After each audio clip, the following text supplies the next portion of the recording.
আজকে আমি রান্না করছি সয়াবিন আলুর তরকারি। তো তোমাদেরকে একটা কথা বলি বন্ধুরা, যারা আমরা ফেসবুকে কাজ করছি, তো তোমরা সবাই জানো যে আমাদের কিন্তু 5000-এর বেশি ফ্রেন্ড রিকোয়েস্ট অ্যাকসেপ্ট করা যায় না। তো সেইখানে তার পাশে কিন্তু একটা ফলো অপশন আছে, যেটা তোমরা যদি বন্ধুই করতে চাও তো ফলো করে দাও, ফলো ব্যাক দেওয়া যাবে।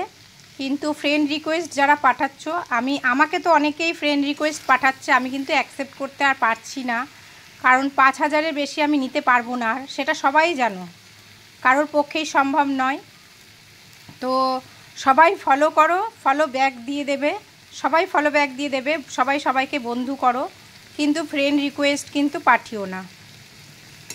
ফ্রেন্ড রিকোয়েস্ট পাঠালে কিন্তু অ্যাকসেপ্ট করতে পারবো না, বিশেষ করে আমি তো আর পারবোই না, কারণ 5000 আমার হয়েই গেছে। হ্যাঁ, তো সবাইকেই বলছি, আমি কাউকেই ফ্রেন্ড রিকোয়েস্ট পাঠাচ্ছি না, আমিও সবাইকেই ফলো করছি। তো ফলো ব্যাক দিয়ে দেবে সবাই, সবার বন্ধু যেন হয়ে যায় আমরা সবাই। ফেসবুকে যখন কাজ করছি তখন সবাই কিন্তু একে অপরের বন্ধু হতে হবে আমাদেরকে। তো এইটুকুই বলার ছিল আমার। তো তোমরা এটাই করো, ফ্রেন্ড রিকোয়েস্ট কেউ পাঠিও না।